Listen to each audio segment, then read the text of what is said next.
तो अगर 8 घंटे कहा जा रहा है या रिक्वेस्ट किया जा रहा है या फिर डिमांड किया जा रहा है, उसमें कुछ भी गलत नहीं है। यस, अगर कोई आपको मजबूरन बोले कि नहीं यार मैं तो ना तेरे को पैसा दूंगा और तुझसे काम भी करवाऊंगा, then it's problem.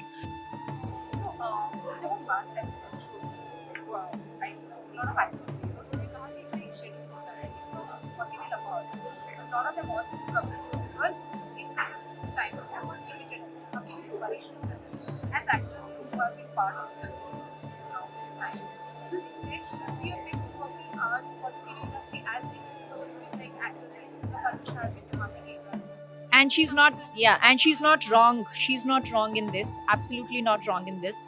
Because I think ये तो मेरा struggle when I was so new to the industry, ये तब से भी रहा है. But हमारी सुनता बहुत कम है और अगर हम आवाज़ उठाते हैं तो उसकी न्यूज़ पहले छप जाती है और कहा जाता है बहुत ही it's like a demanding thing. But I think working hours have to be respectful. ये आप इंडियन टेलीविजन इंडस्ट्री के बाहर अगर आप देखेंगे 8 hours is the working hours and it is respected because it's a labor law. अभी आप अगर ये उम्मीद कर रहे हैं कि हम 18 घंटे उतनी ही फ्रेश, उतनी ही एनर्जेटिक, उतनी ही वो रहे, इट्स ह्यूमनली नॉट पॉसिबल. तो अगर 8 घंटे कहा जा रहा है या रिक्वेस्ट किया जा रहा है या फिर डिमांड किया जा रहा है, उसमें कुछ भी गलत नहीं है.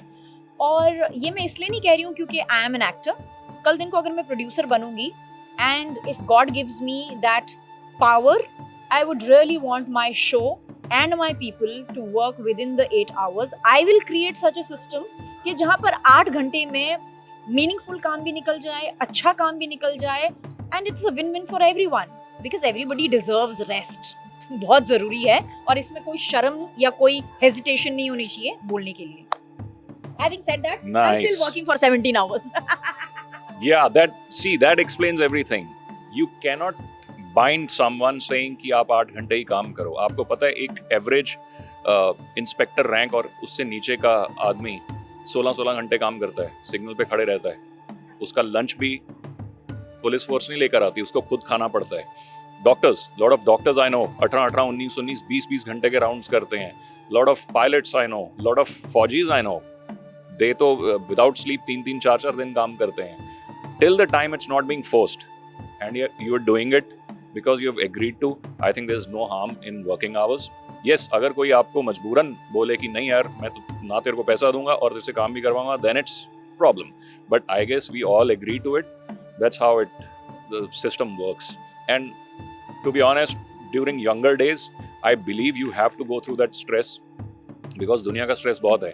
तो आगे जाके आपको उस स्ट्रेस को अगर हैंडल करना है तो लाइक शी सेड ना, initially we work like, I think I work maximum 48 hours non-stop. I have worked 32 hours. Yeah, 32.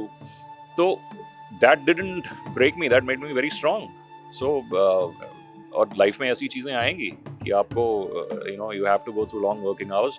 Till the time it's not being forced, I'm okay with it. Have done reality shows in the past as well. Then how do reality shows influence your public image? Wonderful question. I think more than what I perceive कि मेरी public image कैसे change हो रही है. I am very authentic and that's what the influence is. तो मुझे कोई facade create नहीं करना पड़ता या मुझे कुछ अलग से एक्ट नहीं क्रिएट करना पड़ता है. For me I have to not think कि मैं ये बोलूँगी तो क्या असर होगा, मैं ये नहीं करूँगी तो क्या असर होगा. बिल्कुल नहीं.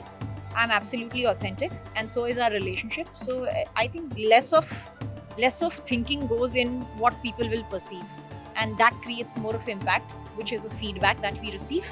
And that's how I... Well, actually the question is very paradoxical because reality show का मतलब ही ये है कि आप अपनी जो real life है वो लोगों से share करें. So we influence the reality show, it's not the other way around. And trust me, इसका meaning change हो चुका है, लेकिन for us it stays the same, that we are being real and it's take it or leave it.